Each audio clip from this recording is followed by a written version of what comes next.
All right.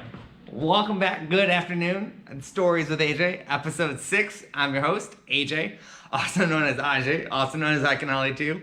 And I'm just glad that you're listening to me. So today we have a special little writing that I wrote early on in high school. It's called Anne. It's a little sadder, so stick with me. I had a friend. She wasn't fat. Her name was Anne. I got to know her quite well. She was ever so dear. But one day, she was called fat. And this started the tear. And wouldn't keep to herself. She always gave it back. And I miss her now. All alone without Anne. She went out and ran every day to be thin, but she looked like a pin. Her daily routine would scare me. I just thought she was sick, but she's passed on now.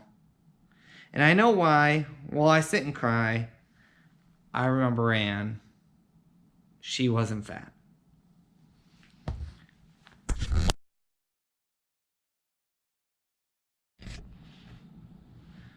Again, as a disclaimer, all my writings, whether they're true or they're not true, maybe they're fictitious, maybe they're non-fictitious, I want you to know that these are just writings and they were my expressions at the time, and sometimes they're made up, sometimes they're not. In this case, I remember being younger, high school, and there was a lot of teenager-isms, there was a lot of hormones, there was a lot of anxiety, there's a lot of stress.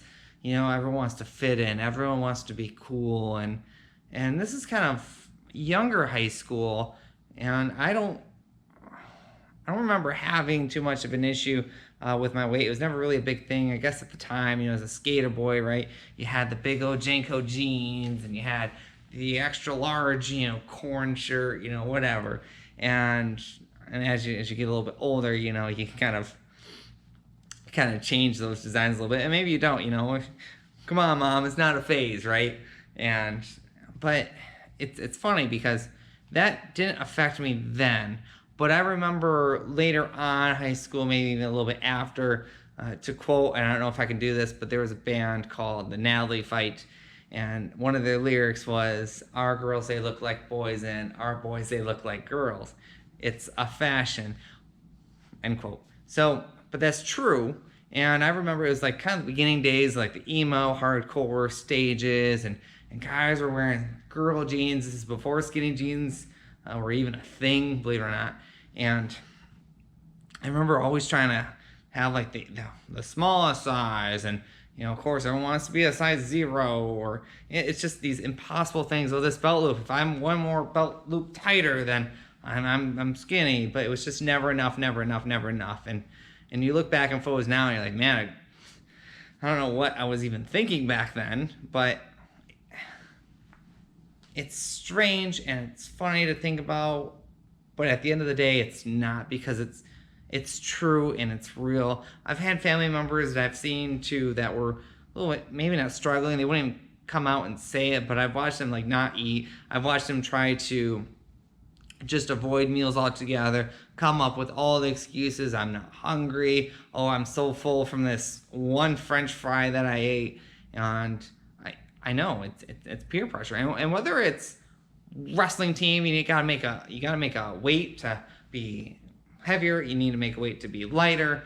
Whether it's just fashion, you want to get into a better clothing, you want to go to a different brand, or maybe something fits you, maybe it doesn't fit you, maybe whatever your motive is. There's a ton of motives out there. You can pick one and go from there. But it's really hard, and if you're not going to accept yourself,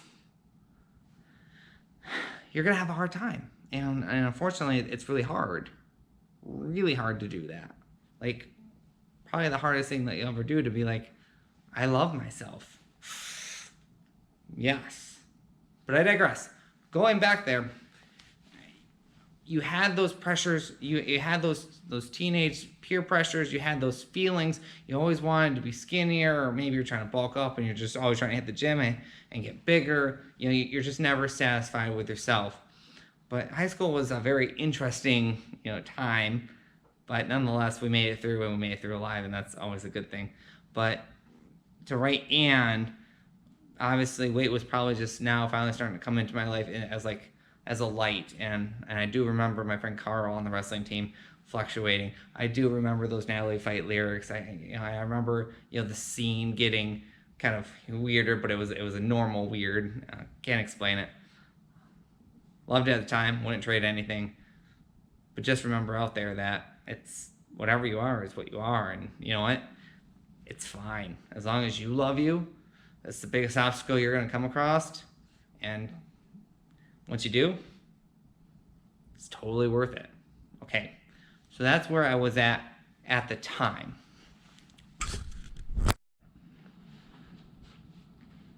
But where is that today? What does it mean for me today? And as much as Anne doesn't reflect weight to me today, and it still does. It's still a constant pressure, being in the Army, you have military standards that you have to meet, AR 600-9 for those that are not familiar with that.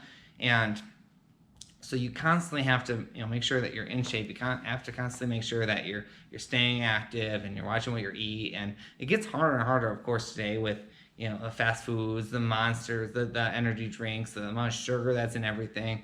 And of course, our fruits and vegetables, the hormones are on there, they're like super big. Like, why should I have a strawberry this big, the size of my head? It's probably not real. However, that's a struggle in itself. I also take it as always wanting to be accepted, always wanting to fit in.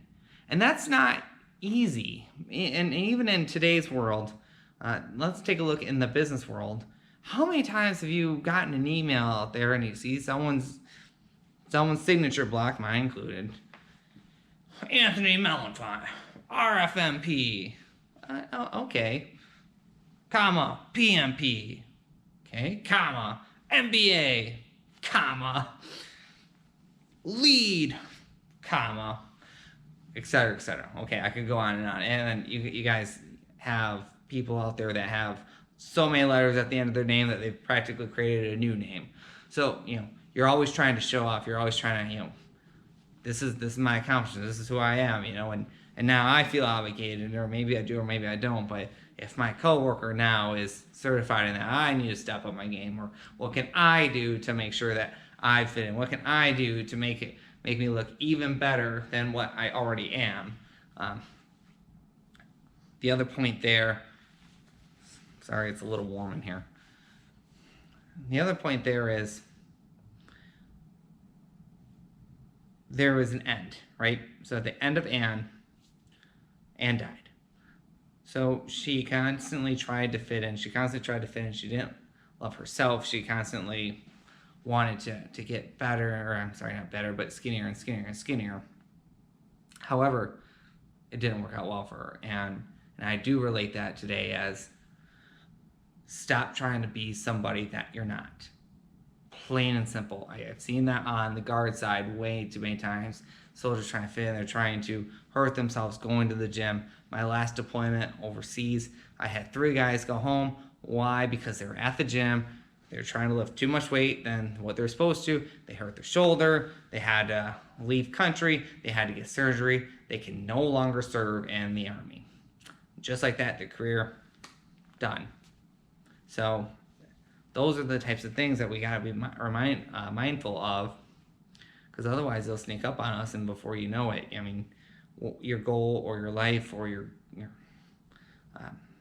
your achievements that you're trying to aspire to get are now gone, and they're gone forever, and you can never reverse that. So don't do damage to yourself that's going to be worse off for you in the long run. Just because you think it's okay now, just because you think it's okay today, that may not mean that you get it tomorrow. That may mean that you're not going to have it better in the future. So ask yourself on your goals, like, what am I trying to attain? What am I trying to become? What am I trying to make better? And is it going to benefit me in 5 years? And if the answer is yes, then, strive for that. Get that extra education.